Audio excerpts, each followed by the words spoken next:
Hello guys, good morning. কেমন আছো সবাই? আশা করি সবাই অনেকটাই ভালো আছো। আমিও কিন্তু ভীষণ ভালো আছি। আর তোমাদের সবাইকে লিপিকার কল্পনায় অনেক অনেক ওয়েলকাম আর অনেক ভালোবাসা। তো তোমাদেরকে দেখিয়ে দিচ্ছি যে রাত্রে 12টা 5 বাজে আর আমি সমস্ত কাজ সারছিলাম। কারণ সোমবার, এটা যেহেতু রবিবারের ভিডিও, আর সোমবার দিন হচ্ছিল আমাদের বাড়িতে একটা প্রোগ্রাম। আর প্রোগ্রামটা হচ্ছে মানে একটু ভোগ নিয়ে, মানে গোপালের ভোগ। তারপর একটু যেহেতু বাবার বার্ষিকী চলে গেছে আর তাকে একটা পারস দেওয়া হবে ওনাকে, সেই নিয়ে একটু মানে বাড়িতে প্রোগ্রামটা। আর দেখো, যদি বিশ্বাস না হয় সেই জন্য আমি একটু তোমাদেরকে রাত্রের মানে অবস্থাটা দেখিয়ে দিচ্ছি। যেখানে আমাদের একটা মানে আমি একটা ডাল, ফুল গাছের ডাল যেটা ভেঙে পড়ে আছিল, সেটা আমি এনে পুঁতে দিয়েছিলাম। যার জন্য সেখানে পাতা নেই, মাত্র 2টা আছে। কিন্তু ওই গাছের থেকে কিন্তু আমি 5-6টা ফুল অলরেডি পেয়ে গেছি। আর দেখো, রাত্রি বাজে 12:30। সমস্ত কাজ মানে ঘরের এইদিকে জিনিস ওইদিকে নিয়ে, মানে অনেকটা কাজ রাত্রিবেলায় আমি প্রায় সেরে নিয়েছি। আর সোফাটা ছিল এদিকে, ওটা এদিকে আনা হয়েছে। আর এই যে এদিকে ছিল সোফাটা, তো ওটা এদিকে এনেছি, দেখতেই পারলা। আর ছোট 2টা সোফা যে আমার রুমে। আর আমার রুমের অবস্থা দেখো, যখন রাত্রি 12:30 বাজে ভেবেছি এখন শুয়ে পড়ি, সকাল হলে তো আবার অনেক কাজ। তো দেখো গাইজ, ঘরের অবস্থাটা দেখে আমার মাথা একদম মানে কি বলবো। তারপর সেই মাথা ঘুরাইলে তো আর কাজ হবে না, তো আবার সমস্ত গুছিয়ে দেখো, সমস্ত গুছিয়ে তারপর শুতে গিয়েছি। তারপর দেখো, সকাল হতে না হতে আমি সেই ফুলটাকে আবার ভিডিও করেছি। আর অনেকটা সকাল ছিল, সেই জন্য ফুলটা ভালো করে ফুটে উঠতে পারেনি। আর তারপর আমি, তো তোমরা দেখতেই পেলে যে আমি রাতভর মানে এইসব কাজ করার পর যখন সকালটা এলো, মানে জানোই বাড়িতে একটা প্রোগ্রাম নিলে যেটা হয়। তারপর যখন সকালে আমি উঠে যখন আমি স্নান করব বা বাসি কাজ যেরকম ঘর ঝাড়া, ঘর সোড়া, তো মেয়ে আমার এরকম বলছে, মানে কথা বলছে, মা মা বলে আসছে না, মটা আসছে না, আটা আসছে, মানে এরকম লাগছে। তো সেটা আমি দেখে আমার এত খারাপ লেগেছে, মানে কি মানে কি বলবো, মানে কান্না করে দিয়েছি যে বাড়িতে একটা প্রোগ্রাম, এত লোক আসবে, কীর্তন হবে, গুরুদেব আসবে, এই ভেবে তারপর আমি আবার মাকে বললাম যে মা এরকম এরকম ব্যাপার, ভগবানকে ডাকছি, ঠাকুরে কী করলে, আমি কি এখন বাচ্চাটাকে নিয়ে হসপিটালে চলে যাব? তো তুমি কিছু করো, উপায় করো। তারপর ওই সময় আমি আবার ওকে একটু তেল টেল মালিশ করে, তো আমি বলছি মা তুমি একটু থাকো, আমি স্নান করে আসছি। তো ওই সময়টা আবার মানে আমিও বাইরে এসেছি, ও ডাকাডাকি করছে আমাকে মা মা মা বলে। তো আমি এসে না খুব বকা দিয়েছি মেয়েকে, মানে কী করবো, মানে এত মাথায় এত একটা চাপ যে বাড়িতে প্রোগ্রামটা কীভাবে সামলাবো, সেটা বাদ দিয়ে ও মানে মা মা করছে। ওকেই ধরবো না বাড়ির কাজ করব, সেই।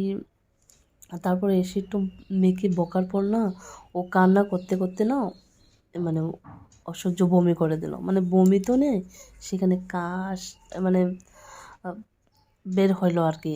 যাই হোক, প্রয়োজনগুলা কাঁচতে কাঁচতে যেটা জমে যায় বুকে, কফ টপ, সেটা বের হয়েছে। তো আমি পরে ভগবানকে ডাকলাম, তুমি কি যেন আছো আমার এই সময়টা, তুমি আমাকে মানে দেখেছো যে না, ওর ওর এখন হসপিটালে গেলে হবে না, ঘরে থাকা উচিত। তো সেই সময়টা কাশার পর না, ও এত শান্তি পেয়েছে। তারপর ও অনেক সময় ঘুমিয়েছে, মানে তখন আর মানে একটু পরে পরে যেটা কাশ এই ভাবটা আর নেই। তো আমি ঠাকুরকে বলেছি, ঠাকুর তুমি আছো। তো ওইভাবেই সারাদিনটা গেল, কিন্তু সন্ধ্যাবেলাটা আর মানে হলো না। সন্ধ্যাবেলাটা ওই যে সারাদিনটা যে ধকলটা গেছে ওর ওপর, মানে বাচ্চাদের সাথে এদিক ওদিক, মানে তো পরের ভিডিওটা দেখে নাও তোমরা। তারপর দেখো, সন্ধ্যা লাগতে না লাগতে আমি ওকে নিয়ে, ওর বাবা আমি মিলে হসপিটালে চলে আসলাম। আর ও হাসছিল, কারণ আমাকে সবসময় বলে একটু নর্মাল থাকার চেষ্টা করো, সবসময় এত হাইফার হওয়া ভালো না। তারপর চলো আবার ফিরে আসি আগে সারাদিনটা কি করলাম। তো দেখো, সকাল হতে না হতে আমি উঠে গেছি, কাজ টাজ মানে সম্পূর্ণ কমপ্লিট। আর দেখো সেই ফুলটার দিকে আবার চলে যাই, ওই যে এবার সুন্দরভাবে ফুটেছে, মানে অনেকটা বেলা হয়ে গেছে তখন। আর ভীষণ সুন্দর লাগছিল। আমি তো ভীষণ মানে ওই ফুলটাকে জানো, আর বিশেষ করে ফুলটার কপালটাই খুব খারাপ ছিল আমার মতে আর কি। আমি বেচারিকে উঠাইতেই দিলাম না, আর ফুলটা সেই গাছে রইলো। আর প্রত্যেকটা মানুষ এসে বলেছে বা কি সুন্দর ডালের মধ্যে একটা ফুল রয়েছে। আমার ওইটাই শুনে ভীষণ ভালো লাগছে, কিন্তু কি করব, আবার এদিক দিয়ে ওর কপালটাও খারাপ করে দিয়েছি। তারপর চলো এদিকে আমাদের গোসাই মানে গুরুদেব চলে আসবে, সেই জন্য তার আগে থেকে মানে একটা আমাদের গুরু ভাই, যে গুরুদেবের সহকর্মী, মানে সে ভোগের জন্য রান্নাবান্না করে। আর ইনি হচ্ছে আমাদের গুরুদেব। আমার মেয়ে তো আসতে না আসতে মানে উনি মানে ফটো উঠতে ব্যস্ত। আর আমাদের যেটা নিয়ম হয় মানে গুরু গোসাই আসলে ঘরে যেটা করি আর কি, ওনাদের চরণ ধুয়ে পূজা করতে হয়, তো সেটা হয়ে গেছে। তারপর ওনাদেরকে একটু ক্ষীর বানিয়েছিলাম, একটু লুচি, তারপর একটু আলু ভাজি, সেই নিয়ে একটু খেতে দিয়েছি, আর সঙ্গে চা। তো খাওয়া দাওয়ার পর তারপরে তো জানোই, শিষ্যরা আসলে তো গুরুদেবের মানে চরণে প্রণাম করেই, তো এক এক মানে আসা শুরু হয়ে গেল মানে শিষ্যরা। তারপর দেখো এদিকে আমার বর, উনি বলছিল যে যেহেতু বাড়িতে সেই প্রোগ্রামটা, আমি একটু ধুতিই পরে নিই। আমি বলছি হ্যাঁ, ভীষণ ভালো কথা, কীর্তন হলে তো ধুতি পরলে ভালোই লাগে।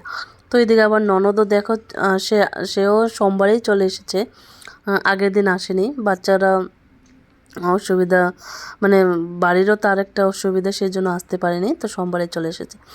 আবার এদিকে দেখো আমাদের গুরু ভাই, সে তার রান্নাবান্না কমপ্লিট করে এদিকে পূজার আয়োজন করা স্টার্ট করে দিয়েছে। আর ননদের কাজ তো একটাই, সে বাচ্চাকে সামলাও, একবার এদিকে একটা ওদিকে একটা, তার মানে যেহেতু টুইন্স বেবি, তো একবার এদিকে যায় তাকে আনো, আবার আরেকটা ওদিকে যায় তাকে আনো, এটাই কাজ। আর তারপর এদিকে দেখো, এই যে দেখতে পেলে, শুনতে তো পেলেই তোমাদের দাদা ভাই, এই জন্যই আমি ভিডিওতে মানে এডিট করতে বসি না। যখন এডিট করতে বসি কেউ না কেউ একটা অসুবিধা দিবেই, কিছু বলবে, হয়তো চিল্লাবে, এই কাজই করে। তো দেখো তারপর এই যে অনেকটাই বেলা হয়ে গেছিলো, কীর্তন মানে যারা কীর্তন করবে তারা আসতে দেরি করে দিয়েছে। আর এদিকে দেখো আমার ননদের ছোট্টটা, এটা ছোট্ট ছেলেটা, তাকে সবসময় আমি লিপস্টিক দিয়ে মানে চুটকি সাজিয়ে ভালোবাসি। তো আজকে আর লিপস্টিক না, কি মানে তিলক দিয়েই তাকে সাজিয়ে দিয়েছি। আর এদিকে আমাদের গুরুদেব তার পূজা কমপ্লিট করেছে। আমরা যেহেতু উপবাস ছিলাম, তো আমাদের যেটা অঞ্জলি দেওয়ার ছিল আমরা দিয়ে দিয়েছি। তো দেখো কীর্তন পার্টি চলে এসেছে, আর কীর্তনও শুরু হয়ে গেছে। আমি বেশি শোনালাম না তোমাদেরকে, কারণ যদি মানে কপিরাইট চলে আসে, এমনি আমার অনেক কপিরাইট চলে এসেছে লং ভিডিওতে, এমনিও তো আমি ভিডিও বেশি ছাড়ি না, তার মধ্যে যদি আবার স্ট্রাইক চলে আসে, ও মাগো, আমি তো মরে যাব। তারপর আর বেশি ভিডিও করতে পারিনি। তারপরে প্রসাদ বিতরণ হয়েছে, কারণ আমি ব্যস্ত হয়ে গেছিলাম। আর ভিডিওটা কেমন লাগলো গাইস অবশ্যই কমেন্ট করে জানাবে, আর ভিডিওটা ভালো লাগলে একটা লাইক অবশ্যই করবে। তো আজকে এতটুকুই বলবো, আর বেশি নেই, অনেক ভিডিও আছে, আসবে তাড়াতাড়ি। তো আজকে এতটুকুই, কালকে আবার দেখা হবে নতুন একটা ভিডিওর সাথে। টাটা। আর দেখো গাইস, ইনি হচ্ছে আমাদের গুরুদেব আর গুরুমা। নমস্কার, প্রণাম জানিও।